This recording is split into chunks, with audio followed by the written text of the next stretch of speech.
Good evening and welcome to the Hibs Observer Tactical Analysis Show with myself, Liam Bryce, joined by Craig Nisbet to take an in-depth look back at Hibs 2, Hearts 1 from Easter Road on Sunday. Craig, welcome back. You must have been looking forward to this one, I'm sure. Yeah, it's been what a week, I know, incredible week. Incredible week. So no, it was good, and it's been interesting looking at all three games across that week and just how we've managed the demands. And I think David Gray's got his spot on. I think the players also deserve a huge amount of credit because it's three very different but three very difficult games. And I mean, even the most optimistic Hibs fan wouldn't have had 9 points out 9. Aye. So just incredible. I know, 9 points out of 9, an incredible return. Just before we get started, a quick word for our new sponsor. The Hibs Observer is now brought to you by S1 Jobs. If it's time to hand in your transfer request, then head over to s1jobs.com and upload your CV today. With thousands of jobs across Edinburgh and the surrounding area, you'll find the one at S1 Jobs. So start your search today. So let's get right into it. We've got a lot to cover from Sunday's game. As always, we'll start with David Gray's lineup. I think this was pretty close to, or if not exactly, I think what Patrick and I perhaps expected with a wee pre-match preview. What team could David Gray pick? I think the only really area that we felt was up for debate was right wing back Chris Cadden. It really sort of felt like with the options available and the magnitude of the game that the rest of the team sort of picked itself. Would you agree? Absolutely. Yeah, I think having obviously midweek there was a couple of wee tweaks and changes, for like Kurevich and things like that, and coming in. But it was all you probably always thought that Kieran Bowie was going to get the nod for the derby, and obviously Mariah Welsh has brought a lot of energy into the middle of the park as well, which is great, especially for those type of games like Celtic at home, Dundee United away. A derby's always going to be an intense game, and it's interesting with Lewis Miller. I mean, it's good for David Gray that he's got that option to rotate wing backs because it is a hugely demanding role.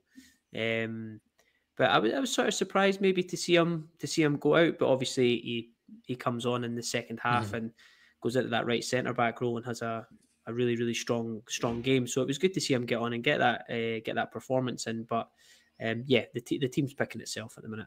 Yeah, it is. Certainly with who's available, but I mean, obviously, there's a lot of players still coming back into the fold now. So I think we sort of discussed this as well, Patrick and I, about how it's such a good time to have these guys coming back in when you need that wee extra jolt. Getting into this final stretch of fixtures before the split. So let's just, before we drill down into the sort of finer details, we'll just take a look, as we always do, at the expected goals race chart from StatsBomb. Just as always, it gives you a sort of, a kind of neat picture of how the game panned out, who was creating chances at what point, how did the game flow. And I feel like, you can see here at StatsBomb, they kind of finished with Hearts on 0.62 expected goals, Hibs 0.59, so very little to split the teams in terms of chances created according to their algorithm. And I think it kind of, you can see here, it sort of reflects how we can analyse the game in yesterday's show of how it went in terms of Hibs really fast start, but then a kind of poor rest of the first half. But then you can see as that second half goes on, just accumulating opportunities until, the big one came. Well, not even a big opportunity, but the big moment came, I suppose you could say, and then they had that another chance towards the end. So, I mean, again, it kind of shows you there, Craig, that, Hibs not at their best in the first half, but vastly improved afterwards. Yeah, just fine margins, isn't it, between the two teams? Very it was such a frantic start, and a lot of those jumps and jolts and Hearts' XG were coming from our errors really in possession. It was quite a sloppy first half, and we couldn't really get too much going after that. And and then it matches up in the second half, like Hearts did sort of flatline, for want of a better term, and it does kind of show that there, where it just sort of levels out, and obviously we creep back into the game. And it's interesting seeing that draw 43% and in terms of like the prediction, because that's sort of where I think the game was or where I thought the game was going, and you were just waiting for a big mistake or an outrageous bit of quality, and that's what we got in the end. Yeah, aye. It's almost a kind of a cliche, but in terms of derbies and talking about it's going to be decided by a big moment or a mistake. But I think there's an awful lot of truth in it, and it certainly was in this one because as from Jack Iredale, we'll get to the goal in due course, but it's as big a moment as you could really imagine in one of these games. So just to kind of emphasise and sort of hit home the difference between how Hibs played compared to the first and second half before we get into the actual examples that Craig's going to lead us through it. It's just the stats bomb passing network. Again, if you're kind of new to this, it's basically a representation of where players picked up the ball on the pitch, where they received passes, where they made passes. The bigger the circle around the player, the more the touches they had in that period of the game. So we've got first half on the left, second half on the right. The thicker the lines between two players indicates, more passes were made between them. The red circles around players refers to, as you can see just at the bottom there, kind of on-ball value, which StatsBomb kind of basically works out as, how strongly did their actions contribute towards the team scoring. So, I mean, I do find that a wee bit odd that Jack Iredale's got the big red circle. I know he did an assist in the first half, but he's rated as having a negative on ball value in the second half, which does seem a wee bit off. So I don't always 100% agree with this, but I think in terms of away from the on ball value side of it, I think what we're kind of trying to demonstrate here is you can see how much higher up quite a few Hibs players played in the second half, how much more on the front foot they were. You look Triantis, he's much more involved as well. There's a bigger circle around his name compared to the first half, and you can see that line between him and Nicky Cadden, how often he was much more often in the first half that he was making that pass out to the left hand side where Hibs got a lot of joy. There was a real concerted effort to attack down that side. Josh Campbell, you can see, has been much higher compared to, a wee bit higher compared to the first and second half. Kieran Bowie certainly higher, Martin Boyle higher, Chris Cadden higher. So it was Nathan Mariah Welsh higher as well. It was just a much more front foot positive performance in that second half, I suppose, and that's basically what's shown here, isn't it? Yeah, and it's also interesting to see like Warren O'Hora and Rocky Bashiri, and there was quite a lot of passes between them and going down that right hand side in the first half, and it was a frustrating watch when the switch was always on. That we just could not get the ball over there, and it was it was frustrating, and I think it led to, because we couldn't get out as effectively when we were building from the back, it did bring players closer and tighter together to try and get on it. And then if we were under pressure and going long, we never had anybody up there because they had dropped in to try and get on the ball. So we were just a bit out of sync in that first half. But as we moved into the second half and things changed, we were just much more dynamic. We were moving the ball quick, and we kept getting Nicky Cadden on the ball. There was a lot of great running from Campbell, Bowie and Boyle into to Hearts' right hand side, which stretched the game. And it's not maybe about getting territory, but you just get 25-30 yards further up the pitch, you get a throw in, you can shift everybody up, and that makes a massive difference. And that's we just weren't able to do that in the first half. Yeah, I suppose it might not seem like a huge distance, but 25-30 yards. But I think when you're gaining that sort of territory consistently, it accumulates in terms of how you go about your business. How as you say, it could be a throw in, it could be a set piece. It kind of adds up over time, just to get that sort of territorial advantage. And as you can see here, I think the big thing there, certainly what I can see from the second half, is the kind of stronger line between Triantis and Nicky Cadden. David Gray said it himself after the game that they weren't switching the ball enough. You've touched on that there, and that the quality wasn't there. I felt like I don't think Triantis was necessarily, maybe a bit harsh to say that he had a poor first half, but I don't think he was quite on it the way that he can be, and he was certainly much more effective in the second half. And I think when he plays well, Hibs tend to play well. But before we get too in depth on the second half, it was still a flying start, a really fast start from Hibs, and I think it was kind of odd that they played out so well here in the first 5 minutes and then seemed unable to do it for the rest of the first half. But this is the move for the first goal, Craig, isn't it? Yeah, you're right. It was really surprising because you can see like Hearts obviously line up and they had that sort of almost, they were actually almost like a 4-3-3 rather than that sort of 4-2-3-1 that, or that diamond they sometimes Hmm. play. I felt they were a bit more flat in the middle, but yeah, you can see here it's, Rocky, like we spoke about against Celtic, he drives forward, if you remember, for our goal where Maeda chases him, he plays into O'Hora, then we go into Bowie for the goal last week, and he carries the ball just forward enough here that you can see Wilson sort of starts to come over. Mariah Welsh is in acres of space, Beningami's off him a little bit, and Rocky plays it in. I think Mariah Welsh just like 2 touches out to Iredale. If you go into the next clip, probably the more interesting thing before Iredale plays the pass is that Campbell sort of went over to that side as well and has dropped in. And for some strange reason, Steinwender's went really high Yeah, out the back line, similar to Trusty last week against yeah. when, if you remember, Trusty followed Bowie out of He that came away space. out. And then It obviously actually as just looks, just before you move that on, sorry, it actually, where you've clipped this, it looks as though the exact moment that Steinwender has realised his mistake, because the ball hasn't yeah, even reached Iredale yet, and he's already turned and decided, oh, I need to get back. I need to get back to where yeah. I came from. Yeah, oh, absolutely. And as obviously it goes into Iredale, Wilson does well to sort of close him down. And that's the thing on both sides. Hearts pressed like quite effectively with Cabangu and Wilson, and they are quite quick. So you don't always have a huge amount of time. And obviously, if you go into the next clip, I think he's aiming for Nicky Cadden down that side, or a ball into that kind of channel. You can see Nicky Cadden getting ready to move. Mhm.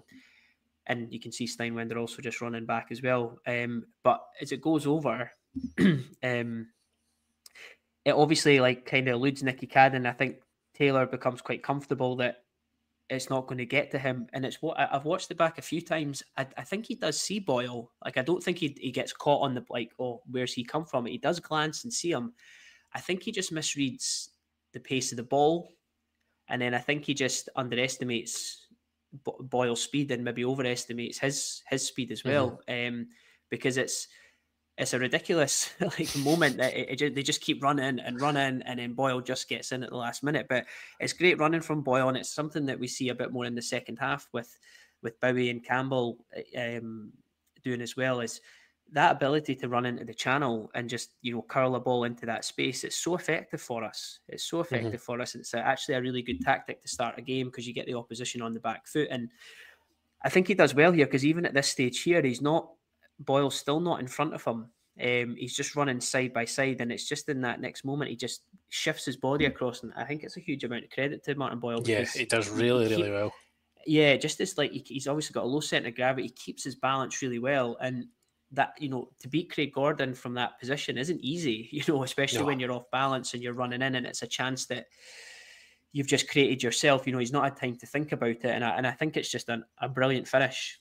Yeah, that angle From that captures the position. difficulty of the finish perfectly, I think, because there's not a lot to aim at there. There's no, and if you watch the highlights back and you see the sort of final clip in the highlights package that shows you the angle just from behind the goal in the sort of bottom left hand corner, it's a great little controlled finish into that, and I just think that's so difficult to do when you're running at pace and then having to slow down, get your body right, not because there was a chance he could have got fouled, he could have went down, but I think he did really well to stay on his feet and finish. Absolutely. So that was a great moment, but unfortunately, it was dampened quite quickly. I think this was a bit unlike Hibs of recent months. This goal, I think it was just it was a bit sloppy. Is it the kind of goal that you concede in these games where tension is running a bit higher? It was just a bit of a messy one all round, wasn't it?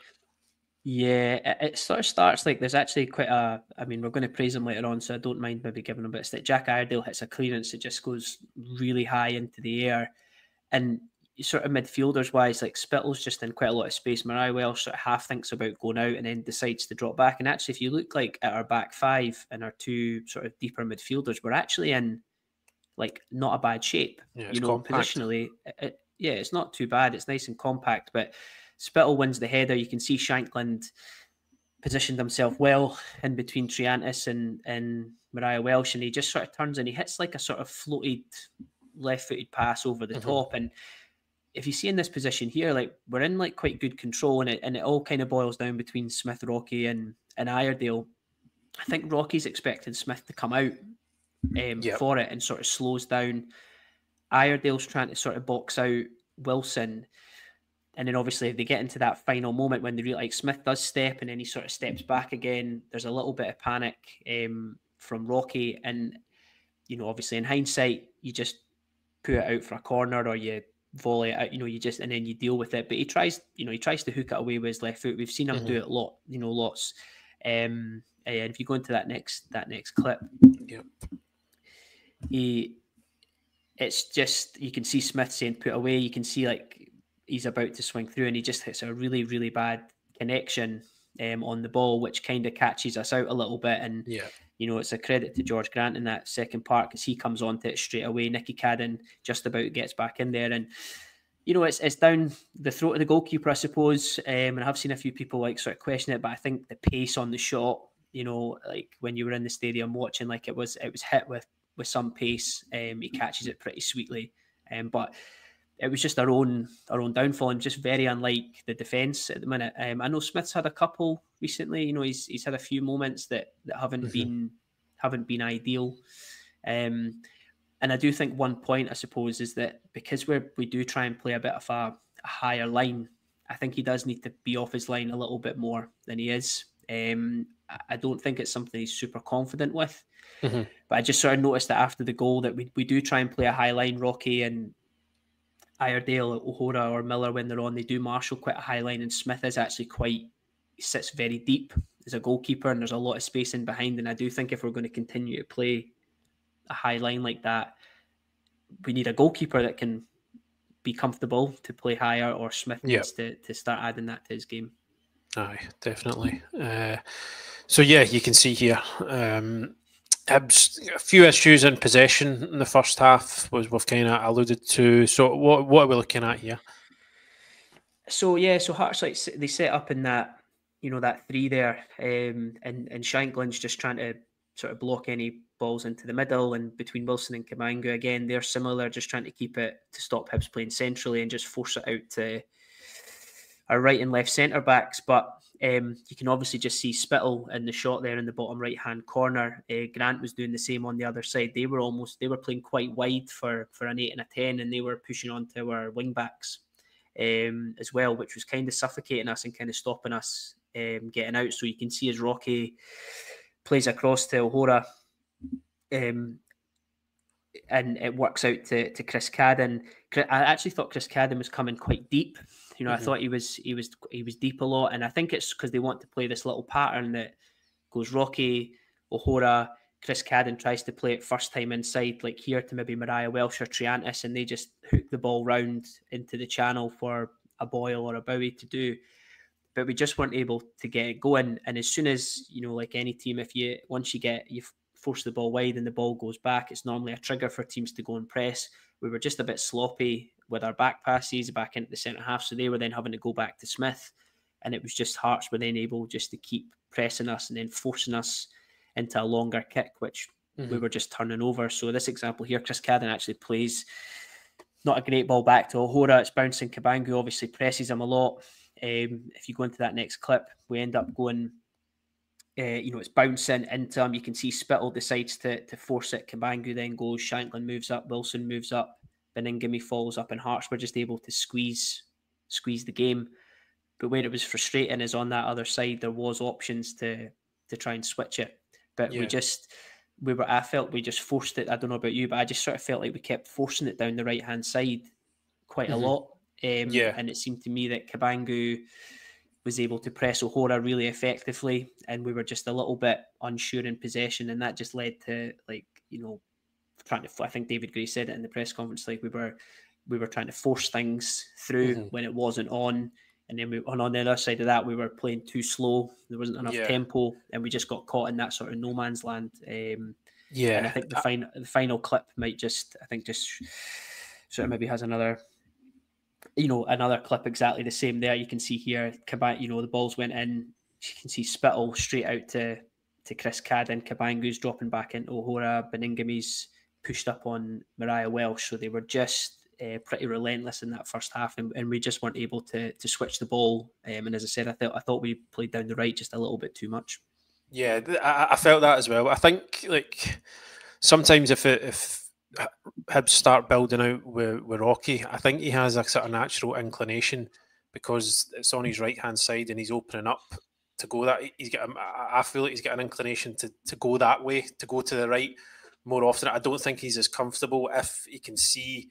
I think you obviously had Wilson sort of loitering with intent a wee bit, kind of sort of blocking that pass into the centre, but also kind of threatening if Rocky tries to go out to Iredale that is he going to do it. And the safer option was always to go to Ahora, I felt, and there was I think he maybe was I don't know if that the goal kind of knocked him off a wee bit, but he did seem a wee bit kind of edgy, Rocky, in that first half in possession. I think sometimes the crowd gets up and they don't as if they don't fully trust him on the ball sometimes, and then I don't know if that then rubs off on him a wee bit sometimes. I don't know, but I do feel that he has a kind of, because it's his dominant side, he's a bit more, he tends to go to the right hand side a bit more than I think that was maybe contributing a wee bit. But then he wasn't, there wasn't too many times where I felt like he did have the option to maybe play into the centre. That for the goal, he does it well when he takes the wee step, a couple of steps forward that just tempts Wilson to come towards him, and then that maybe frees up Mariah Welsh, and he can play that wee bounce pass out to the other side. But if you're not feeling particularly confident, I think sometimes to actually, I know it's maybe only a few steps, but if there's a bit of edginess in the play, I think things like that, stepping out, actively moving towards an opponent to try and tempt them towards you, that's maybe kind of the things sometimes that are the first to go. And then you're maybe a bit more, inclined to play the safer passes. And then I do think that kind of led to, as you were saying, that kind of over-reliance and trying to force things down the right. There was maybe a couple of times as well that David Gray referenced that, the Hibs were trying to score as soon as they won the ball back, just a wee bit too eager. So it was like a mix of sometimes being a bit too hesitant and then other times being a bit too eager. And also in Rocky's sort of like defence as well, Mariah Welsh did really well for the first goal, but him and Triantis, they didn't get into great positions all the time. They didn't. I didn't, and we never tried to rotate with maybe Iredale going a bit higher and maybe somebody dropping into that space just to kind of mix things up. We stayed pretty central, which is hard. It's a hard pass to force through. It's a really risky one. Exactly. And I did wonder if the thought was, well, if we play down the right, we overload Hearts on that side, and if we can switch it, then we know we're going to have Nicky Cadden and acres of space. I think that's maybe the thought process with going down the right, but it was just too much, and it was just too easy for Hearts, and we had to mix it up a little bit more. But I think you're right. I think it was a whole host of factors. Yeah, I mean, it's not intended to be a kind of, a criticism of Rocky as such, but it was just something I noticed that he did seem a bit more comfortable going that way. But as you say, that there wasn't a lot of rotation going on in the middle of the park. There wasn't, not a great deal of options, and then I do think when the crowd maybe starts to get up a wee bit, it can affect players not wanting to take risks, because you said there was things that they maybe could have tried, but as you were saying, there was a lot of risky things in there that could have potentially. And I think when there's a couple of times, as Hibs did, you make mistakes in those areas, you do naturally maybe become a wee bit more risk averse and maybe just keep trying to do the same things. So I mean, as you say, it was a whole host of factors. I think. Yeah, and there was a couple of turnovers as well from Mariah Welsh and Triantis, I think, as well, that led to a few Hearts counter-attacks, and I think they were just spooked. But yeah, and even in possession, I think it kind of rocked us a little bit as well, because last week against Celtic, we spoke about how disciplined and organised we were out of possession, and Hearts do keep a lot of possession, and at times, I think for them, it's it's kind of a bit pointless possession. It never tends to go anywhere, and even when they play through, I always feel Hearts end up, they don't stay through, they always go back, and it does make it easier for teams to go. But between Bowie and Boyle, we never really got a hold on Beningame, I don't think, in the game. I think he pretty much, when Hearts were in possession, was controlling things, and you can just see in this clip here, it's Steinwender on the ball, he's able to get through, and you can see Campbell's tucked in with Beningame. George Grant on the other side's kind of had actually dropped in a little bit to see if he could get on the ball, which is kind of keeping Mariah Welsh attention, and Spittle's just able to move off into that space to get on it, because Triantis is picking up Shankland, who kept dropping into that space and occupying him. So I felt like that caused us quite a few problems in the first half. If you go into the next clip, you can see as like Spittle gets the ball through here. You can see Triantis with him there, and suddenly Hearts are through, and obviously then they're looking to go Penrice. They've got Cabangu running off into the channels against O'Hora. And I just sort of thought in the midfield, that's where we sort of struggled, and we never quite had that. You know, last week we talked about, you know, Campbell dropped in and they sort of made like a flatter three and they sort of shifted around, but just didn't see a lot of that. And there was times Campbell tried to press Beningame and kind of man mark him, and then between Mariah Welsh and Triantis, we just quite couldn't kind of manage a little bit of what was going on in the midfield. If you go into the next clip, you know, we actually, that ball Spittle tries to play, there's a bit of a turnover, but you can even just see, you know, we spoke in that first part about the passing networks and how wide everybody was, and you can see just like how like unattached we are from each other, where the ball breaks to McCart, Bowie closes it down, Boyle's in the middle of the pitch there, Beningame's free, and he's able to then, if you go into that next part, just turn in possession. And I just highlighted because for the offside goal, this is a similar position that he gets himself into, and you can see as soon as he gets there, Wilson's on the run, so is Cabangu, and they're looking into that area, and you can just see the gap. You know, Triantis, Campbell and Mariah Welsh are quite deep and on top of the defence, and they needed to be higher up, and we needed to be putting more pressure on Hearts. You go into the next clip, similar setup. Not long after, you can see like Grant's dropped in again. There, next clip, you can see Beningame in the middle. It goes across to McCart. Spittle drops in, but you can see last week they were so tight on McGregor, but you can see here Beningame just moves off Boyle. There's not like a huge desire to run back in, whether that's because that's not what he was meant to do, or, you know, if I don't know if that was the instruction or not, but it's a really simple. McCart plays it into Spittle. Campbell's off him. It goes into Beningame. Boyle's realised he needs to get back in. Beningame, next clip opens up, and you can see that this is the offside. But straight away, where Hibs have got a lot of players in decent positions and we look quite organised, but like in terms of Hearts in possession of the ball, they're able to just exploit the spaces really. And that was Cabangu playing through, but you can see he's offside there. But that, I think that was just a bit of a pattern in the first half. We were struggling to play out. Hearts had a lot of possession, and we just weren't quite as organised as we were before last week. And a lot of it could be fatigue and other things, and conceding that goal and not knowing that we weren't playing very well and things like that. It sort of rocked us a little bit. But obviously Hearts weren't really able to capitalise that in the first half. Yeah. On to the second half, where things did get better. Yeah, it was interesting because obviously there was no changes, and you know, it just seemed like we came out with a bit more of an impetus to go forward. And Hearts, I think it looked like George. I don't know about you. It looked like George Grant played a bit narrower. I don't know if you thought that as well. It looked like he just tucked in a lot more than he was doing in the first half, and I'm not really sure why he did that. And I just thought it looked like they changed shape a little bit, which kind of confused me. Neil Critchley, I was kind of only half listening to his post-match because I was doing something else at the time. But like it was, I think he did mention some tweaks at half-time. I'd need to go back and double-check that. But I think, yeah, definitely, and you can see it there. He was a bit more, he was narrower. I mean, I can't think of an immediate reason maybe why, because you know, whatever Hearts were doing in the first half seemed to be working, and you can see here that ball's going to go out to you know, the left hand side where he could potentially be in a different position to do something about that. Yeah, I didn't understand it. I was really confused as to what was happening really, because it looked like we had an extra player at times really.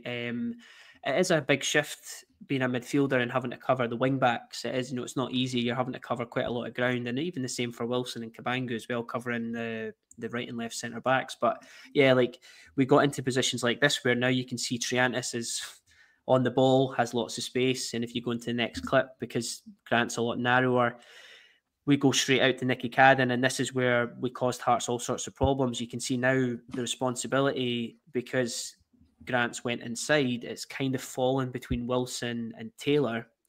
you can see them both back in that position, but none of them are close enough to make any impact. And if Taylor comes out of position, which he often did, that space in behind Steinwender, which Campbell runs into in this example, that just became, our way of how we started to get a bit of a foothold in the game. And Nicky Cadden just opened the body up and played the ball into the channel, and that allowed us to just gain that territory. And it was, going back and it's actually ridiculous how many times we do it in a short space of time.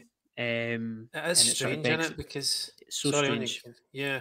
No, it just you look back to the first half and doing it for the goal, and then not doing it ever again, and then the second half we start to work at it again. But as you get, I think Taylor. Looking at him on social media, I was seeing he was getting a lot of stick, and he didn't have the best of games. He was, he's quite culpable for that first goal.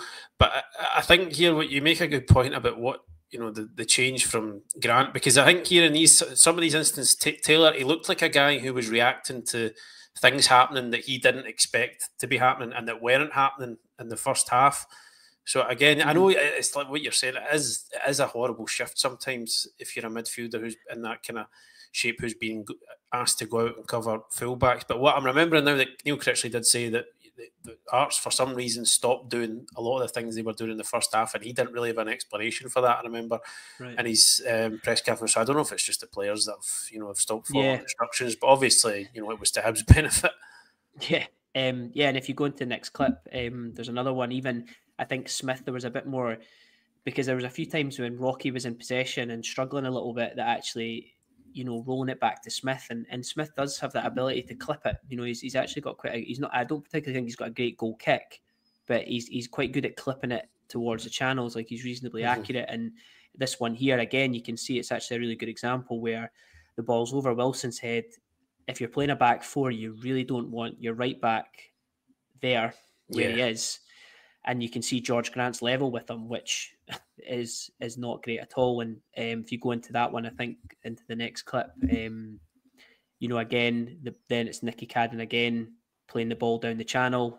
And if you go again, you can see he plays it down. He plays it in, and this is another one again. Rocky in possession. Again, just that narrow position of Grant and Wilson. But look at Triantis at this point is massively free now. He was kind of marshalled by Shanklin quite a lot. Shanklin was kind of covering that space a lot more. I think he dropped off as well massively in the second half in terms of doing that role. If you go into that next clip when it goes out, we're going down the same channel here, but I just wanted to highlight, you can see now Triantis, look how free he is in the middle of the park. Acres of space around him. That's George Grant running over. That's Wilson closing down Iredale. Next clip.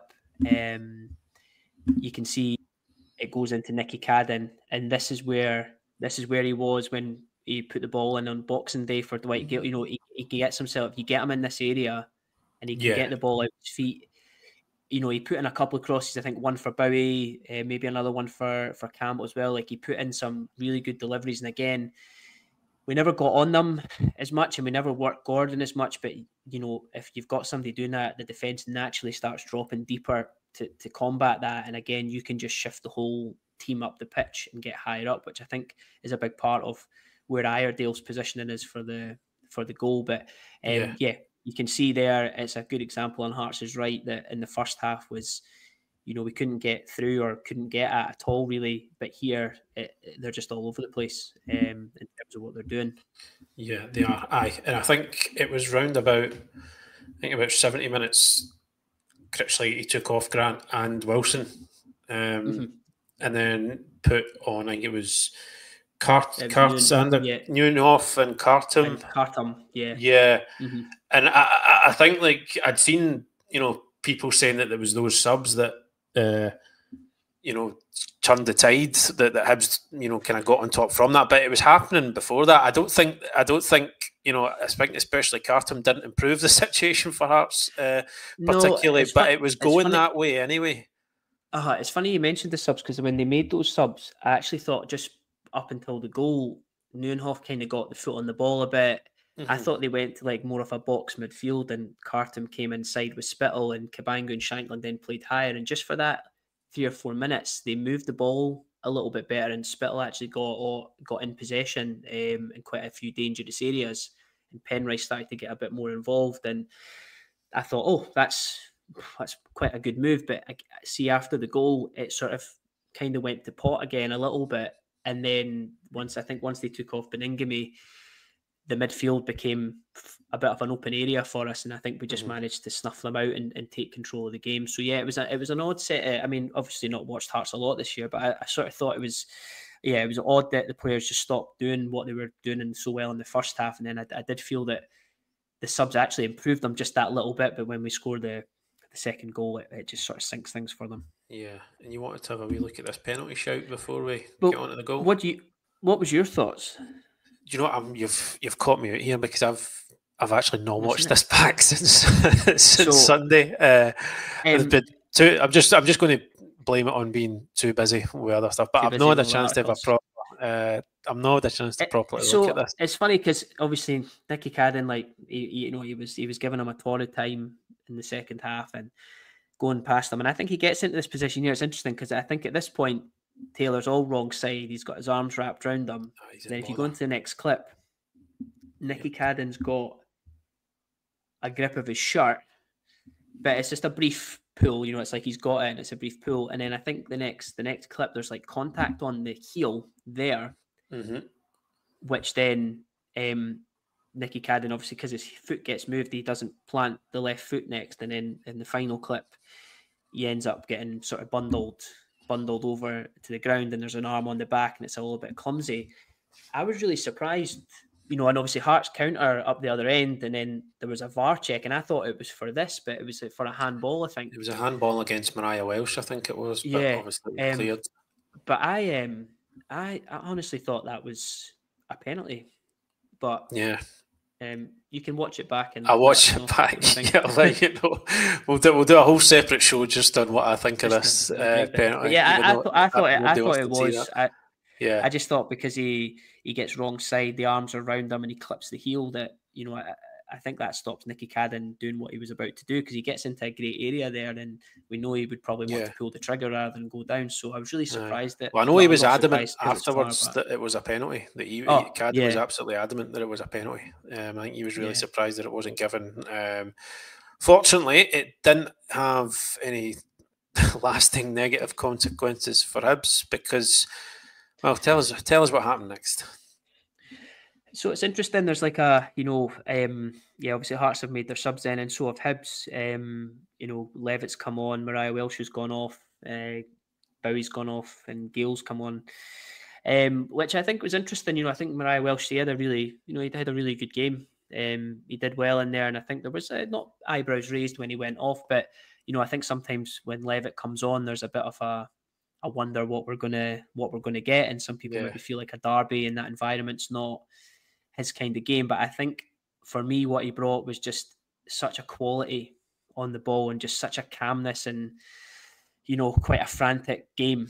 And I think he's really heavily involved in this first part. You know, the ball breaks to him, and it's like first time whips it across the other side to Chris Cadden, which obviously moves Hearts across the pitch. If you go into the next clip, he goes across, he collects it again, first time pass, no frills, straight into Triantis. And it was funny hearing David Gray talk about it, because I think he says after the game about Triantis, and he did it a lot in like trying to hit the World Cup pass, and he tried a few of them.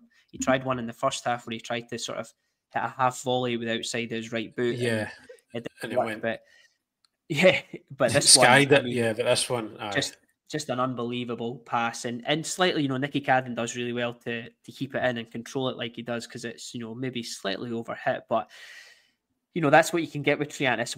I think you said it earlier on, if he's playing and he's playing well, we tend to play really well, and he sometimes needs, because he's young, you know, he just needs that. He's maybe not as consistent as we'd like him to be, but you know, we need to actively encourage him on the ball, because this is such a key part of this goal, and obviously it's a decent. It's not Nicky Cadden's best delivery. It kind of hits Steinwender, I think, at the front post. Yeah.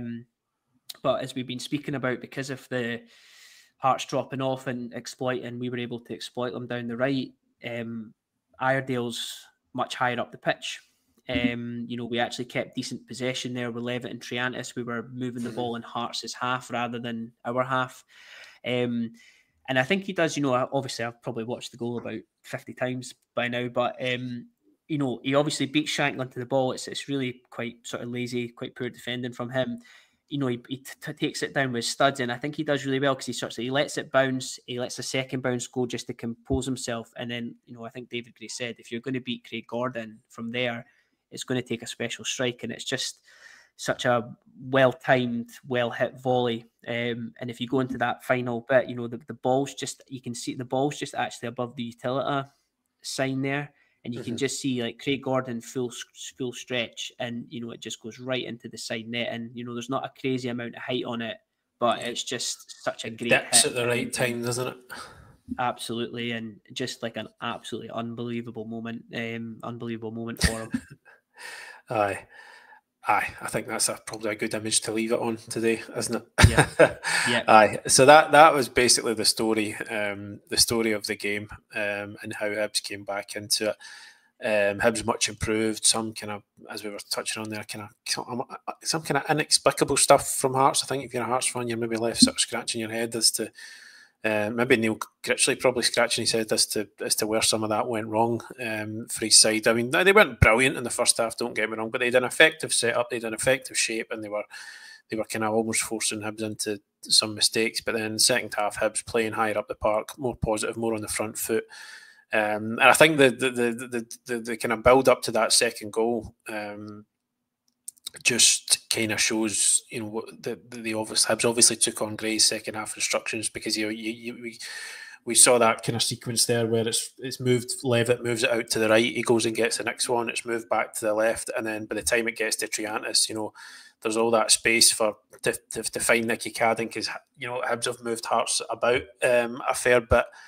And it was just kind of noticeable as well how far they dropped off. There's a kind of piece about this on our website where it covers a lot of the same stuff. It's just in written form that we've done here, but there was a couple of wee bits where the actual the kind of the sequence when the ball comes into play to then when Iredale scores, it was a Jordan Smith goal kick, and Iredale is able to ping the ball out to Iredale, who is, I'd say he's closer to the halfway line than he is the 18-yard box, and there was just no Hearts players anywhere near him. In fact, when Smith actually takes the kick, Shankland is facing, he's not even looking at the ball, he's not facing the ball whatsoever. So it was just kind of another kind of wee snapshot of how things changed in that second half. Do you think Hearts, were Hibs fitter? Do you think Hibs were...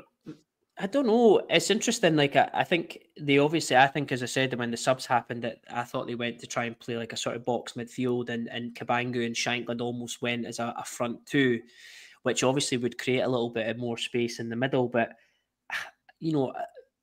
not to give the game away here, but you've seen it against when we played Dundee United and other teams. If teams set up similar to us, and against St Mirren as well, we tend to be nullified, really, because it's really hard for us to get out. And it's only been since Bowie's come in that we've had that extra, bit of option to go. So I was quite, if anything, I thought they would have maybe matched us to try and see the game out a bit and to counter it.